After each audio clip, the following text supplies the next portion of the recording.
हरे कृष्णा भक्तों, अश्विन मास के शुक्ल पक्ष में आती है एक बहुत ही विशेष एकादशी जिसे हम पापाकुशा एकादशी के नाम से जानते हैं। ये एकादशी मनुष्य के सभी पापों का नाश करती है और मनुष्य को आध्यात्मिक उच्च गति प्रदान करती है। और इस बार ये एकादशी आ रही है 3 अक्टूबर 2025 शुक्रवार के दिन चातुर्मास के समय में आने वाली ये पापाकुशा एकादशी मनुष्य को अपने आध्यात्मिक जीवन में प्रगति करने का अवसर देती है। तो चलिए आज के वीडियो में हम जानते हैं आने वाली ये पापाकुशा एकादशी किस दिन आ पड़ रही है और इसके शुभ मुहूर्त कौन कौन से हैं और इस एकादशी का पारण करने का समय कौन सा रहेगा। आइए आज का वीडियो प्रारंभ करते हैं। अश्विन मास के शुक्ल पक्ष में आने वाली एकादशी तिथि जिसे पापाकुशा तथा या पंचाकुशा एकादशी कहते हैं, वह इस बार आ रही है 3 अक्टूबर 2025 शुक्रवार के दिन।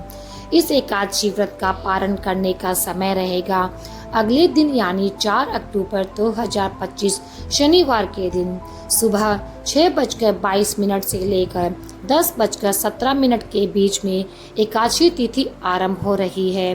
2 अक्टूबर 2025 रात्रि में 7:10 पर और ये एकादशी पूर्ण हो जाएगी 3 अक्टूबर 2025 शाम 6:32 पर। तो इसलिए उदय तिथि के अनुसार हम इस पापाकुशा एकादशी का पालन करेंगे 3 अक्टूबर 2025 शुक्रवार के दिन। इस दिन ब्रह्म मुहूर्त का समय रहेगा सुबह 4:38 से लेकर 5:26 के बीच में सूर्योदय होगा। सुबह 6:15 पर सूर्यास्त का समय रहेगा। शाम को 6:05 पर प्रातः काल में भगवान विष्णु की पूजा अर्चना करने का समय रहेगा। सुबह 5:02 से लेकर 6:15 के बीच में संध्या काल में भगवान श्री विष्णु की पूजा अर्चना कीर्तन दीप प्रज्वलित कर और दीपदान करने का समय रहेगा 6:05 से लेकर 7:18 के बीच। अब देखिए इस बार की पापाकुशा एकादशी में सर्वार्थ सिद्ध योग और रवि योग बन रहे हैं। ये दोनों योग अत्यंत पुण्यशाली और मंगलमय हैं। सर्वार्थ सिद्धि योग प्रारंभ हो जाएगा सुबह 6:15 बजे से लेकर और सुबह 9:34 तक और रवि योग भी इसी समय के दौरान लगेगा।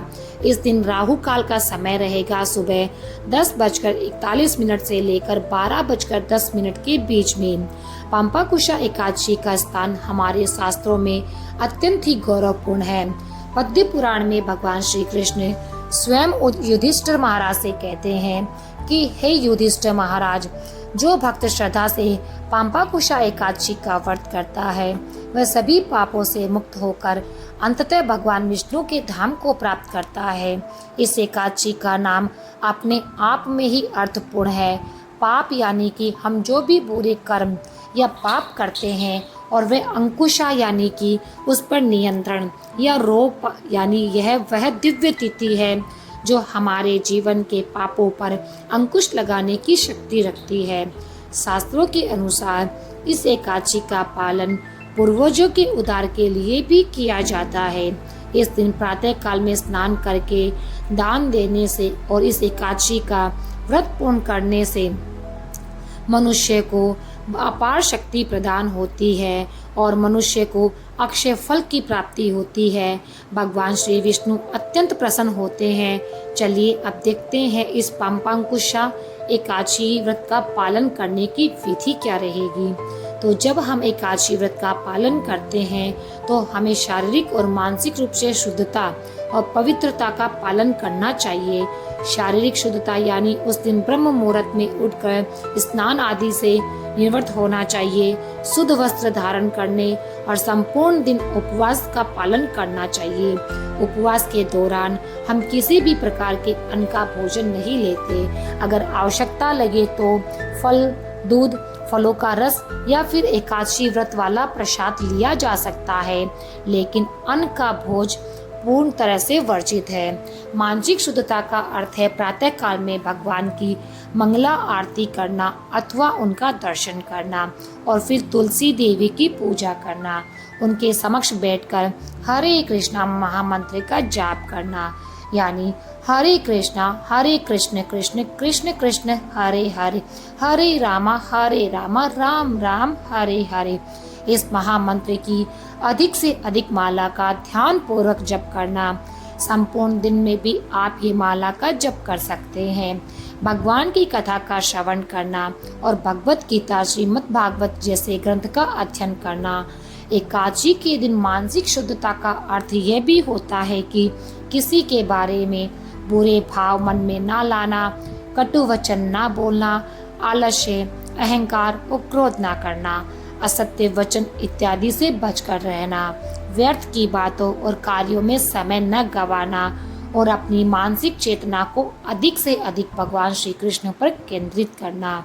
इस प्रकार निष्ठापूर्वक एकादशी व्रत का पालन करके अगले दिन द्वादशी पर इस व्रत का पारण किया जा सकता है। पारण के समय में भी ध्यान रहे, शास्त्रोक्त विधि अनुसार आप इस पापांकुशा एकादशी व्रत का पारण करें। अब कई भक्तों का एकादशी के अगले दिन द्वादशी पर प्रदोष का व्रत भी होता है, क्योंकि कई बार त्रयोदशी तिथि द्वादशी में सम्मिलित हो जाती है। ऐसे समय में एकादशी के अगले दिन ही त्रयोदशी पर प्रदोष का व्रत आ जाता है और ऐसा ही प्रदोष का व्रत यानी शनि प्रदोष व्रत इस बार भी पापांकुशा एकादशी के अगले दिन पर है। तो ऐसे में एकादशी का पारण कैसे करें? देखिए, जब आप एकादशी व्रत का पारण करने के लिए जाते हैं तो सबसे पहले सभी शास्त्रोक्त नियमों का पालन करें। ब्राह्मणों को भोजन कराना, भगवान को भोग लगाना, अपनी क्षमता अनुसार दान देना और बाकी सभी पारण के नियमों का पालन करें। उसके बाद जब आपको स्वयं पारण करने का समय आता है तो उस समय आप सबसे पहले भगवान श्री हरि से और भगवान भोलेनाथ से प्रार्थना करें कि इस एकादशी व्रत का पारण करने के लिए आप इस अन्न के एक दाने का स्वीकार कर रहे हैं। उसके बाद आप अपना शनि प्रदोष व्रत यथावत चालू रखेंगे।